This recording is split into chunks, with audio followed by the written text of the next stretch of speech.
বহুদিন পর বড় পর্দায় একসঙ্গে ফিরলেন টলিউডের আইকনিক বাবা মেয়ে জুটি রঞ্জিত মল্লিক এবং কোয়েল মল্লিক।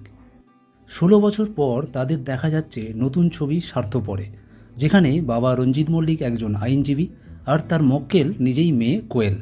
কিন্তু এই ছবির প্রচারে ঘটে গেল এক আবেগঘন মুহূর্ত। কী সেই মুহূর্ত, কী এমন ঘটে গেল, কি বললেন কোয়েল মল্লিক আর রঞ্জিত মল্লিক, সবটাই জানাবো আপনাদের। তবে চ্যানেলে নতুন হলে চ্যানেলটি সাবস্ক্রাইব করে সঙ্গে থাকুন, তাহলে টলিউডের সব আপডেট পেতে থাকবেন এই চ্যানেলের মাধ্যমে।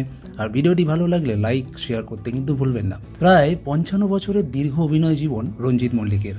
উত্তম কুমার থেকে সুচিত্রা সেন, টলিউডের স্বর্ণযুগের প্রায় সব তারকার সঙ্গেই কাজ করেছেন তিনি। ছবির প্রচার পর্বে মেয়ের প্রশ্নে হেসে উঠলেন রঞ্জিত মল্লিক আর সোজা ফিরে গেলেন সেই পুরনো দিন। তিনি বললেন, পেশাদারিত্ব কাকে বলে তা আমি শিখেছি উত্তম কুমার আর সুচিত্রা সেনের কাছ থেকে। তারপর যোগ করেন, শুনেছি সপ্তপদী ছবির সময় তাদের মধ্যে নাকি কিছু ভুল বোঝাবুঝি হয়েছিল। তবুও দেখো, এই পথ যদি না শেষ হয়, গানের দৃশ্য দেখে কি বোঝা যায় যে তাদের মধ্যে কথা ছিল না? এটাই হচ্ছে আসল পেশাদারিত্ব। এই গল্প শুনে মুগ্ধ কোয়েল মন দিয়ে শুনছিলেন বাবার সেই সোনালি দিনের কথা। বাবা মেয়ের এই জুটিকে একসঙ্গে বড় পর্দায় দেখতে ভালোবাসে দর্শক। তাই এখন একটাই প্রশ্ন, আবার কবে দেখা যাবে রঞ্জিত মল্লিক কোয়েল মল্লিক যুগলবন্দি? এই প্রশ্নের উত্তর দিলেন তারা দুজনেই। উপযুক্ত চিত্রনাট্য আর চরিত্র পেলে আবার ফিরবো একসঙ্গে। ততদিন পর্যন্ত থাকুক এই পিতা কন্যার গল্প আমাদের হৃদয়ে।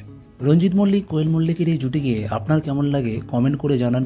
ভিডিওটি ভালো লাগলে লাইক করুন, শেয়ার করুন, আর চ্যানেলে নতুন হলে চ্যানেলটি সাবস্ক্রাইব করে সঙ্গে থাকুন। দেখা হচ্ছে পরে ভিডিও, ততক্ষণ ভালো থাকবেন, সুস্থ থাকবেন।